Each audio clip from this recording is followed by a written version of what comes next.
পালা বদলের জন্য হলো গণ অভ্যুত্থান করিনি। হ্যাঁ, যখন তোমরা আন্দোলন বন্ধ করে দিছো তখন এটা মনে ছিল না? তোমরা আন্দোলন বন্ধ করার পরে যে আন্দোলন আমরা করছি ওইটা হাসিনার পালা বদলের জন্যই আন্দোলন করছি, ক্ষমতার পালা বদল না। তোমরা ফোন দিয়ে সচিব বদলাবা, আওয়ামী সচিবদেরকে নিয়োগ দেবা, ডিসিদেরকে নিয়োগ দেবা, এই সোনা কাজ এই সোনার খেলা দেখার জন্য বাংলাদেশের মানুষ বিপ্লব করছে নাকি? হ্যাঁ, আমরা যখন 18 সালে আন্দোলন করলাম, 18 সালে আন্দোলনের পরে আমাদের চাকরি বাকরি কর্মসংস্থান, তারপরে অনেক মানুষ ফেসবুকে লাইক কমেন্ট ভিডিও এগুলোর কারণে আমরা মনে করলাম এত মানুষ ভালোবাসে একটা রাজনৈতিক দল খুলেই ফেলি, ঠিক আছে।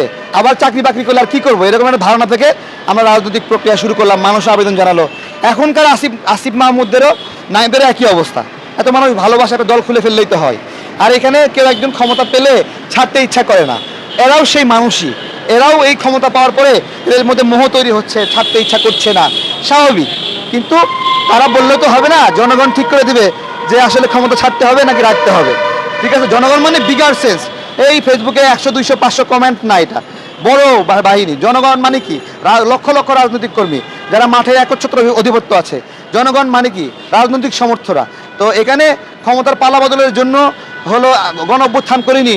হ্যাঁ, যখন তোমরা আন্দোলন বন্ধ করে দিছো তখন এটা মনে ছিল না? হ্যাঁ, তোমরা আন্দোলন বন্ধ করার পরে যে আন্দোলন আমরা করছি ওইটা হাসিনার পালা বদলের জন্যই আন্দোলন করছি, ক্ষমতার পালা বদলের জন্যই করছি, যে হাসিনার রিজিম শেষ হয়ে যাক। তো হাসিনা রিজিম শেষ হচ্ছে তোমাকে আজীবন রিজিম দেওয়ার জন্য নাকি? আজীবন রিজিম পাইলে তো সমস্যা। তোমরা রিজিম পাইলে কি করছো? একজন উপদেষ্টা হচ্ছো, কাকে নিয়োগ দিছো? পাশে তোমার বন্ধুরা নিয়োগ দিছো, তোমার ভাতিজারা নিয়োগ দিছো, কাকা তো ভাই নিয়োগ দিছো। হ্যাঁ, এটাই তো করছো, তাই না? তাহলে তুমি হলো তোমার আশেপাশে মানুষদেরকে সুযোগ সুবিধা দিবা, নিয়োগ দিবা, এটা হলো বিপ্লব, ঠিক আছে। আর আমরা পালা বদল চাইলে, আমরা ভোটের অধিকার চাইলে আমরা হলো লোভী, এই তো। এগুলো ছেলেবেলাকে লোভে ভর করছে, বুঝছেন। নগদ টাকা পয়সা আছে, সচিবালয়ে সচিবদের পরিবর্তন হচ্ছে, 10 কোটি 15 কোটি 20 কোটি টাকা করে দিচ্ছে, হিউজ টাকা খেলা হচ্ছে। ডাকসুতে বসে সে ফোন দিচ্ছে, এই সচিব অমুকরে সরাও, এটা করো এটা করো, এটা বলে দিচ্ছে এখান থেকে সার্জিস আতত বলতেছে। এরাও তো আগে হাসিনা দালাল ছিল, এখন এরা জানে যে এদের কথা না শুনলে আবার কখনো আমাকে সরাই দেয়, এই খেলা চলতেছে। তো বাংলাদেশের নাগরিক কি এই খেলা দেখার জন্য বিপ্লব করছে নাকি?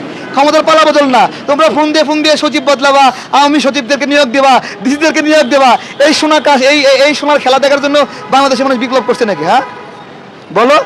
মানুষের একটা আকাঙ্ক্ষা, মানে ক্ষমতাকে চ্যালেঞ্জ যদি না করতে পারে জনগণ, ভালো করে শোনেন, ক্ষমতাকে যদি প্রশ্ন না করতে পারে, ক্ষমতাকে যদি চ্যালেঞ্জ করতে না পারে, তাহলে সে হয়ে যায় দৈত্য দানব। এবং যখন প্রচুর মানুষ ক্ষমতাকে সাপোর্ট করে, তখন সেও এই কথা বলতে সাহস করে যে পালা বদলের জন্য আমরা ক্ষমতায় আসি নাই। দেখছেন, মানে প্রচুর মানুষ, অনেকগুলো মানুষ মিলে তাদেরকে স্বৈরাচার বানানোর চেষ্টা করতেছে, অনেকগুলো সমর্থন মিলে তাদেরকে বলতেছে তুমি থাকো মেলা দিন থাকো। বলতেছে না যে জনগণের ভোটের প্রয়োজন আছে।